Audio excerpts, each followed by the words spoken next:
कुंभ मेला पौष पूर्णिमा के दिन आरंभ होता है और मकर संक्रांति इसका एक विशेष पर्व है। जब सूर्य और चंद्रमा वृश्चिक राशि में और बृहस्पति मेष राशि में प्रवेश करते हैं, मकर संक्रांति के होने वाले इस योग को कुंभ स्नान योग कहा जाता है और इस दिन विशेष मंगलकारी भी माना जाता है। इस दिन स्नान करने से आत्मा को उच्च लोकों की प्राप्ति होती है, उनके स्वर्ग जाने के रास्ता खुल जाते हैं। कुंभ का शाब्दिक अर्थ होता है घड़ा। देखा जाए तो इस शाब्दिक अर्थ का एक विशेष अर्थ है। इसको आप अक्सर पानी के विषय में जोड़ सकते हैं या फिर अमृत कलश के रूप में भी जान सकते हैं।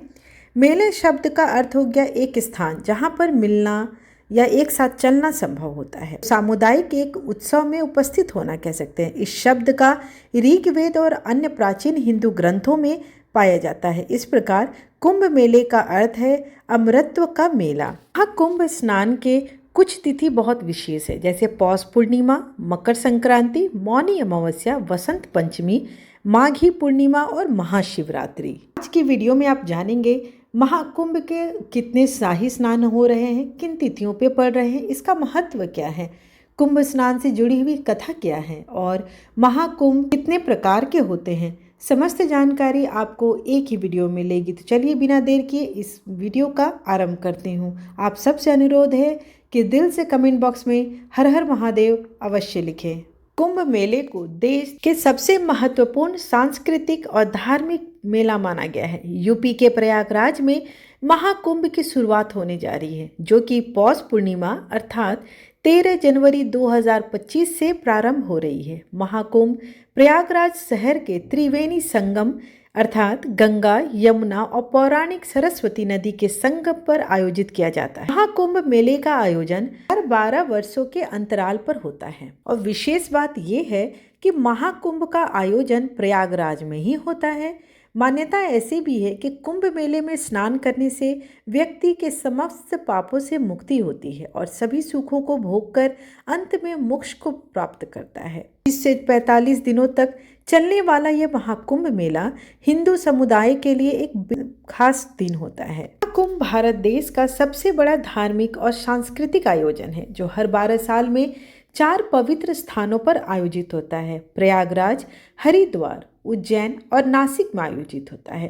करोड़ों श्रद्धालु गंगा, यमुना और सरस्वती, गोदावरी और क्षिप्रा नदियों के पवित्र जल में स्नान करके अपने पापों से मुक्ति पाने और मोक्ष प्राप्ति की कामना हेतु महाकुंभ में आते हैं। महाकुंभ का आयोजन धार्मिक मान्यताओं के अनुसार किया जाता है। पंचांग के अनुसार पौष माह के शुक्ल पक्ष की पूर्णिमा तिथि को पौष पूर्णिमा पड़ती है। यह पौष मास की शुक्ल पक्ष के अंतिम तिथि मानी जाती है। इस दिन पूर्ण चंद्र दिखाई देता है, इसलिए पूर्णिमा की पवित्र तिथि होती है। इस दिन सूर्य एवं चंद्र की पूजा एवं आराधना तथा गंगा में स्नान करना बेहद शुभ माना जाता है। धार्मिक मान्यता के अनुसार ऐसा करने से जीवन के सभी कष्ट दूर होते हैं और आपकी सर्व मनोकामनाएं पूर्ण होती है। कुंभ मेले के पीछे हिंदू धर्म में कुछ पौराणिक कथाओं से जोड़ा गया है। इसके मुताबिक समुद्र मंथन के दौरान जब राक्षसों और देवताओं के बीच अमृत को लेकर संघर्ष हुआ था, इस संघर्ष के दौरान अमृत की कुछ बूंदें प्रयागराज, हरिद्वार, नासिक और उज्जैन में गिरी थी। यही कारण है कि कुंभ का आयोजन सिर्फ इन 4 स्थानों पर ही किया जाता है। पौराणिक मान्यताओं के अनुसार अमृत से भरे कलश को स्वर्ग में पहुंचने में 12 दिन लगे थे और देवताओं का एक दिन पृथ्वी के 1 साल के बराबर होता है। यही वजह है कि पूर्ण कुंभ को हर 12 साल में आयोजित किया जाता है। महाकुंभ को प्रयागराज के संगम तट पर आयोजित किया जाता है, क्योंकि यहाँ पर गंगा, यमुना और अदृश्य सरस्वती नदियों का संगम है। हिंदू धर्म में संगम का यह स्थान अति पवित्र माना जाता है। में शाही स्नान का बेहद खास महत्व रहता है। शाही स्नान को राजयोग स्नान भी कहा जाता है। महाकुंभ मेला सबसे प्रमुख धार्मिक अनुष्ठान है। इस साल होने वाले महाकुंभ में 3 शाही स्नानों का आयोजन किया जाएगा। पहला शाही स्नान 14 जनवरी को मकर संक्रांति के दिन आयोजित किया जाएगा। वहीं दूसरा शाही स्नान 29 जनवरी को मौनी अमावस्या के मौके पर किया जाएगा। तीसरा शाही स्नान 3 फरवरी के अलावा भी कुंभ में हर दिन स्नान होता है। माना जाता है कि शाही स्नान की शुरुआत 14वीं से 16वीं सदी के बीच में हुई थी।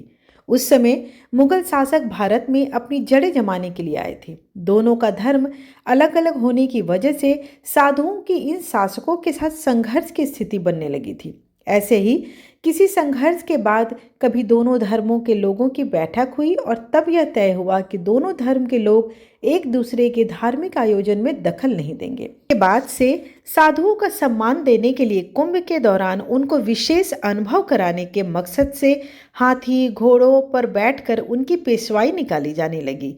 स्नान के दौरान साधुओं का ठाट बाट राजाओं के जैसा होता है। इस वजह से उनके स्नान को भी शाही स्नान से संबोधित किया जाता है। तभी से यह शाही स्नान की परंपरा चली आ रही है। शाही स्नान में सबसे पहले नागा साधु आते हैं। उनके बाद महामंडलेश्वर और अन्य साधु स्नान करते हैं। श्रद्धालु शाही स्नान के बाद पवित्र नदी में स्नान करते हैं। आइए अब जानते हैं कि कुंभ में कितने प्रकार के कुंभ लगते हैं। सर्वप्रथम आता है पूर्ण कुंभ। पूर्ण कुंभ हर 12 साल में लगने वाले कुंभ मेले को पूर्ण कुंभ कहा जाता है। इसका आयोजन प्रयागराज, हरिद्वार, उज्जैन, नासिक में होता है। पूर्ण कुंभ में स्नान का निर्णय ज्योतिषीय गणना के अनुसार ही होता है। अर्ध कुंभ जैसा कि नाम से ही स्पष्ट होता है, अर्ध का मतलब ही होता है आधा। इस प्रकार कुंभ के विपरीत या अर्थात अर्ध कुंभ का आयोजन हर 6 साल में किया जाता है। इसका आयोजन केवल 2 स्थानों पर होता है, एक प्रयागराज और हरिद्वार में होता है। तीसरा आता है महाकुंभ। महाकुंभ का आयोजन हर 144 साल बाद किया जाता है। इसका आयोजन केवल प्रयागराज में ही होता है। 12 पूर्ण कुंभ के बाद महाकुंभ आता है। सभी कुंभ में इसे सबसे महत्वपूर्ण माना गया है। अतः जो लोग भी महाकुंभ का लाभ उठाना चाहते हैं सभी 13 जनवरी 2025 से 26 फरवरी 2025 तक इसका लाभ उठा सकते हैं। आखिरी बार महाकुंभ प्रयागराज में 2013 में आयोजित किया गया था।